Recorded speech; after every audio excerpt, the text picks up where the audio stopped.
চেষ্টা কৰিছে। খুলিব ধৰিছিলোৱে মই, কিন্তু নোৱাৰিলো। চিচ কটা মানুহ মাৰিব দেই আপুনি। ধৈত মৰি যোৱা হলে ভাল আছিল বুজিছা। ৰাজপথত এনেকুৱাকৈ উলংগ হোৱাৰ পিছত জীয়াই থাকি জানো কিবা লাভ আছে? মানে এইফালে মানে চাই নাজানিছো, মই ভিতৰলৈ গৈছো, তাৰপিছত কিন্তু পেণ্ট খুলিব লাগিছে।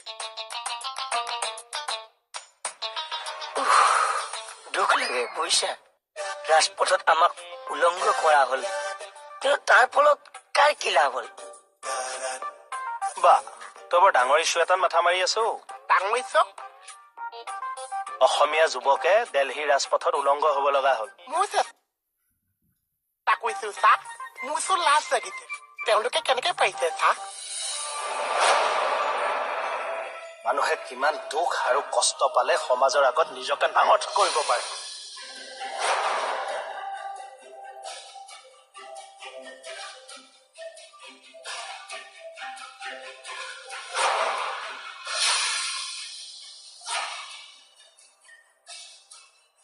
ইয়াৰ পাছতো চৰকাৰখন ৰাইজৰ পক্ষে নিৰুল।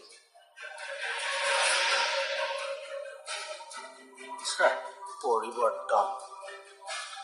অসমীয়াৰ মান সন্মান আবেগ অনুভূতিক সন্মান কৰিব পৰা ক্ষমতা এই চৰকাৰখনৰ নাই।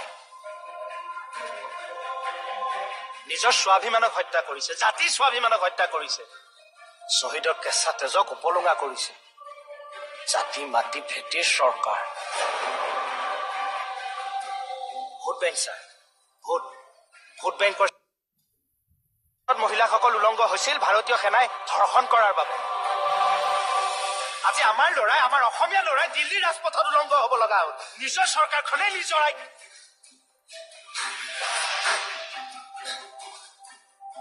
পৰিৱৰ্তন। জাতি মাটি ভেটি। খাটনিয়াৰ কথাখিনিত ছাপৰ্ট ময়ো কৰিছো। কি হ'ব ছাৰ? সকলো মানুহৰ মাথোঁ এটাই প্ৰশ্ন, কি হ'ব?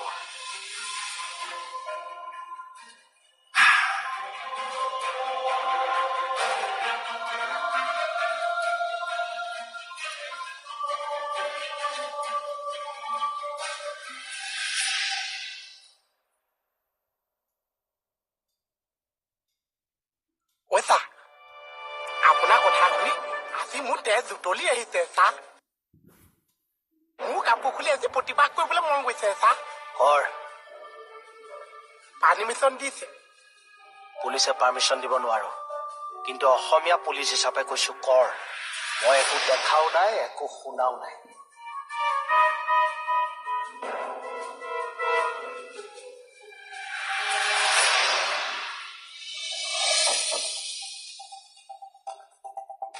দিয়াতো হবই লাগিব।